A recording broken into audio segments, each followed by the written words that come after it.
सुरु गर्नु। यो चाहिँ कस्तो भनेदेखि फुर्सदको समयमा चाहिँ किन चाहिँ यत्तिकै बस्नु भनेर आफ्नो फिलिङ्सहरूलाई चाहिँ यसो लेख्ने, कहिलेकाहीँ केही कुराहरू बेकारको समय किन बिताउनु भनेर मैले एउटा कविता लेखेको छु। मेरो कविताको शीर्षक चाहिँ कस्तो छ भनेदेखि जीवन, जिन्दगीको बारेमा लेखेको छु है।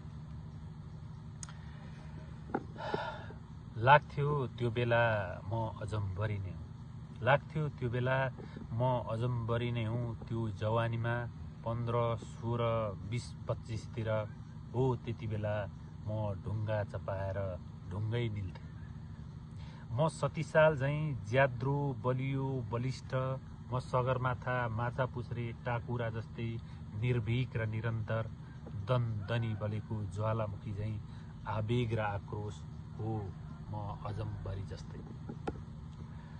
दिन फेरिँदै गए आज भोलि र पर्सि, समस्याका उकाली ओह्रालीहरूले मेरा पैतालाका पत्रहरूलाई खियाइरहेको छ। हर दिन मेरा पैतालाहरू पातलिँदैछन्। हिजोका ती गेग्रेटेहरूलाई लत्याउँदै हिँड्ने म आज तिनै गेग्रेटेहरूले च्वास्स प्रतिशोध लिए जस्तो हो म फेरिएछु।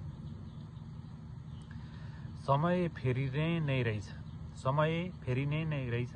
त्यो घाम जस्तै बिहान, दिउँसो र साँझ, कोमल, कडक र गोधुली, अनि डुब्छ जिन्दगी पनि त्यस्तै त्यस्तै चुर्लुप्प एक दिन। थाहै नपाई, पत्तै नपाई, तर तिमीलाई अझै थाहा छैन, हो एक दिन तिमी पनि डुब्छौ घाम जस्तै चुर्लुप्प। जिम्मेवारीको भारी झन बोजिलो झन पेचिलो बन्दो रहेछ, जिम्मेवारीको भारी झन बोजिलो झन पेचिलो बन्दो रहेछ। हिजो बोकेको भारी भन्दा आजको झन गरौँगो, तर नाम्लो र डोरीहरू मक्किँदै खिहिँदै ट्यान्द्रा जस्तै लिखुरे। अनि टोपी फाट्यो, तालो खुइलिए सपना, जिम्मेवारी झन झन तन्नेरी बन्दै तरुनो बन्दै अझ सिगौरी खेल्दै भारी जो बोकिरहनै परेको छ। ए मान्छे मृत्यु कहाँनेर ढुकेर बसेको छ तिमीलाई के थाहा? ए मान्छे मृत्यु कहाँनेर ढुकेर बसेको छ तिमीलाई के थाहा?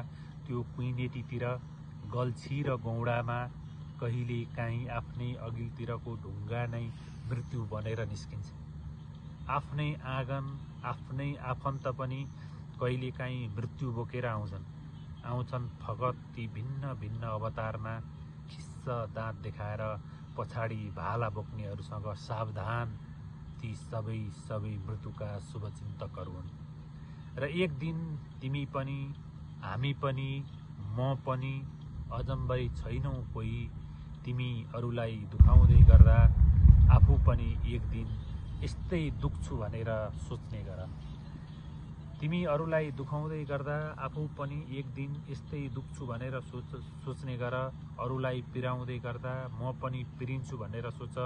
सोच बदल ए मान्छे, तिमी अजम्बरी हैनौ, एक दिन यही माटोको साथी बन्ने हौ। धन्यवाद।